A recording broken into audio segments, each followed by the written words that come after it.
रोज़ की तरह आज हम लोग भगवद गीता पढ़ेंगे। लेट्स सी भगवद गीता से हमारे पास में क्या गाइडेंस आता है।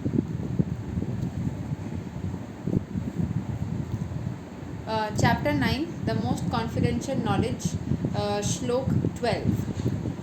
मोघसा मोघा कर्माणो मोघा ज्ञाना विचेतसा रक्षसीम असुरीम चैवा प्राकृतिं मोहिनीं श्रिता।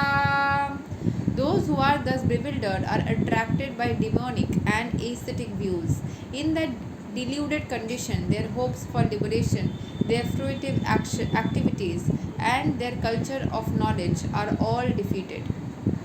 तो यहाँ से जो बोला जा रहा है कि जो बिविल्डर्ड होते हैं, मतलब जो डिस्ट्रैक्टेड लोग होते हैं, वो डिमोनिक चीज़ों से अट्रैक्ट हो जाते हैं। इन दैट डिल्यूडेड कंडीशन, मतलब ऐसे कंफ्यूज्ड कंडीशन में, there hopes for liberation, there fruitive activities, उनका जो लिबरेशन मतलब होप्स फॉर लिबरेशन जो है, मतलब मुक्त होने की जो इच्छाएँ हैं, देयर फ्रूटिटिव एक्टिविटीज़ जो कर्म का फल है, and their culture of knowledge are all defeated, और उनका कल्चर जो है, नॉलेज जो है, वो सब कुछ डिफीट हो जाता है। सो कोई भी इंसान जो है वो डिस्ट्रैक्ट हो जाता है। कैसे? अगर वो मतलब जब डिस्ट्रैक्टेड है तब जब डेमोनिक चीज़ों की तरफ अट्रैक्ट होता है। जैसे डेमोनिक चीज़ों की तरफ अट्रैक्ट होता है तो फिर वो नेगेटिव हो जाए। मैं एग्जांपल दे रही हूँ। मान लीजिए किसी का बुद्ध खराब है, ठीक है, किसी का बुद्ध खराब है, तो वो इंसान बुद्ध खराब होने के कारण, बुद्धि खराब है उसका, तो वो गलत चीज़ें देखता है, पढ़ता है, सुनता है, गलत चीज़ों के संगत में जाता है। जैसे वो गलत चीज़ों के संगत में जाता है, गलत नशा करता है, एग्जाम्पल मान लो, तो फिर उसके नर्व्स खराब हो जाते हैं। हमारे जो नर्वस सिस्टम में जो नर्व्स है ना, वो भी बुध है। जो दांत है ना, वो भी कभी कभी शनि भी बोला जाता है, कभी कभी बुध है, बिकॉज कम्युनिकेशन, टंग्स जो है वो बुध है।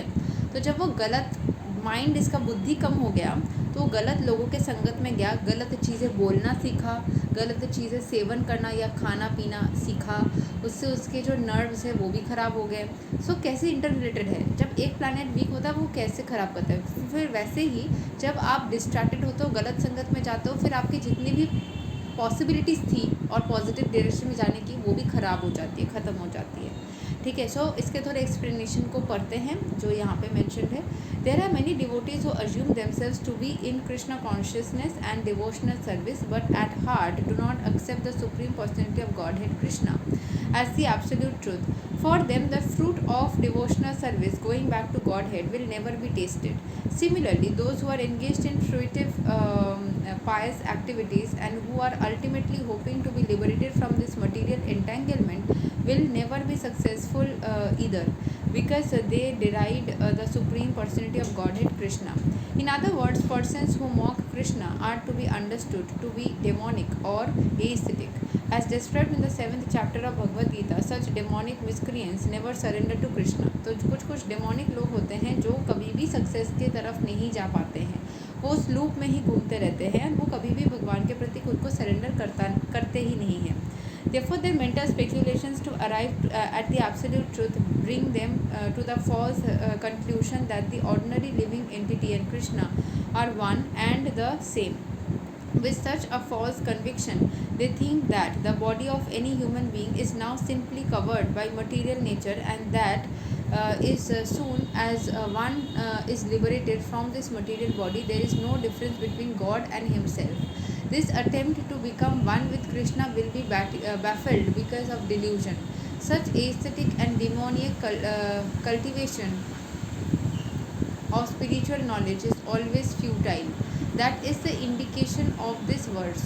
For such persons, cultivation of the knowledge in the Vedic literature like the Vedanta Sutra and the Upanishads is always baffled. It is great offense, therefore, to consider Krishna, the Supreme Personality of Godhead, to be an ordinary man. Those who do so are certainly deluded because they cannot understand the eternal form of Krishna. तो जो हमारे जो mental अलग अलग speculations होते हैं, जो false conclusion में पहुंचते हैं ऑर्डिनरी लोग, कृष्ण को एक सिंपल सा इंसान समझ करके उनके लाइफ में हमेशा ही प्रॉब्लम होती है। ठीक है। सारे जो लोग हैं ना वो खुद को इस मटेरियल बॉडी से, मतलब हम जो आए हैं मटेरियल बॉडी से लिबरेटेड होने के लिए। आज मैं एक सुबह वीडियो देख रही थी, वहाँ पे भी बोला जा रहा था कि जितने भी रिलीजन है दुनिया में, हमारे भगवद गीता बोलिए या फिर जो जितने भी जैनिज़्म है या कुछ भी है, और सारे लोग जो है ना उनका एक ही कंक्लूजन में आता है चीज़ कि इनफैक्ट मैं एक चीज़ और भी बताना चाहूँगी बीच में कि शायद मेरे व्यूअर्स में से बहुत किसी को हेल्प हो जाए, जिनका जुपिटर वक्री होता है या जुपिटर नीच का होता है, जुपिटर से कुछ प्रॉब्लम होती है। ऐसा देखा गया है कि वो लोग बहुत, उनके लाइफ में शिव जी का बहुत प्रेजेंस होता है। कहीं ना कहीं घुमा फिरा के शिव जी का मंदिर के में चला जाना या लोगों का उनके शिव जी से कनेक्शन क्रिएट करवाना, रुद्राक्ष भी हो सकता है वहाँ पे, शिव जी का मंत्र जाप करना, कहीं ना कहीं you come close to Shiv ji, ऐसा देखा जाता है। ठीक है। और विष्णु जी भी हो सकते हैं क्योंकि विष्णु जी को भी बृहस्पति का प्रतीक माना जाता है, बट मोस्टली शिव जी देखा जाता है। एक जगह से मैंने पढ़ा कल रात को, और आज जो बताया जा रहा था कि सब जगह पे मोक्ष के लिए बोला जाता है कि आप मुक्ति के तरफ जाओ। सो हर जगह से हमारी इस मटीरियल बॉडी से निकल करके स्पिरिचुअल एनर्जी जो परमेश्वर है, जो परम भगवान है, उनसे कनेक्ट करने के लिए बोला जाता है। तो जो मान लीजिए कृष्ण भगवान की भगवद गीता में एक चैप्टर का एक श्लोक में है कि हम सब कोई ना इंडिविजुअल सोल्स के तरह आसमान में एग्जिस्ट करते थे, बट कुछ ऐसा घटना घटा था जिसके वजह से भगवान श्री कृष्ण को सारे सोल्स को अपने अंदर अब्जॉर्ब कर लेना पड़ा था to protect us. Then we became one with Krishna, and again वो हमेशा के लिए ऐसे पकड़े रहना थोड़ा डिफिकल्ट था। ये समथिंग वाज डिडंट मतलब एक्सप्लेन नहीं है, something else happened for which Krishna had to release each one of us again one at a time. And जैसे वो रिलीज़ हुआ, ऐसा बोला जाता है नेक्स्ट अगेन हमको उनसे जुड़ना ही है। So as per the requirement चीज़ें होती रहती है। So these are all divine stories जो हमें हल्का हल्का जो ऋषिया मुनिया जो साधना के दौरान समझ पाए हैं वो बताए हैं, पर पूरा का पूरा किसी को समझ में आया भी है या नहीं उसके बारे में there is no conclusion. So it is great offence therefore to consider Krishna as a ordinary man. वो उनको ऑर्डिनरी मैन नहीं समझना है। The Brihad Vishnu Smriti clearly states यो वित्ति भौक्तिकाम देहाम कृष्णया परमात्मना सा सर्वस्मद बहिष्कर्या श्रौता स्मृता विधानता मुखां तस्या वलोक्यापि सा चेलां स्नानम अचरत।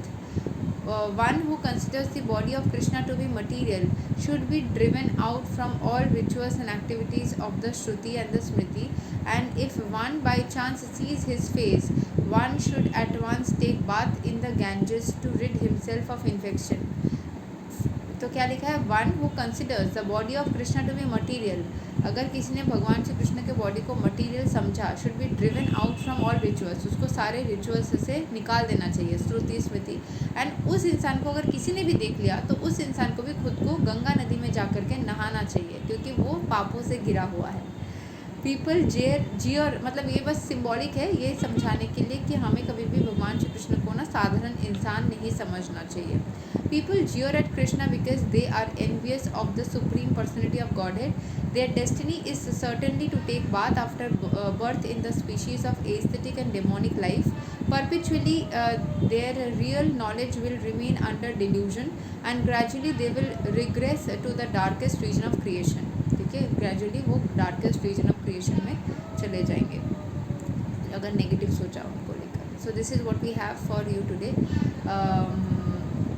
भगवद गीता से अगर आप लोगों को श्लोक से सीखना है, जानना है, जैसे आज हमने chapter 9 the most confidential knowledge के श्लोक 12 को पढ़ा, वैसे आप Bhagavad Gita as it is से सारे श्लोक्स पढ़ के खुद को भगवान श्री कृष्ण के और करीब लेके जा सकते हैं। Thank you so much. Hare Krishna, Radhe Radhe, जय श्री राम।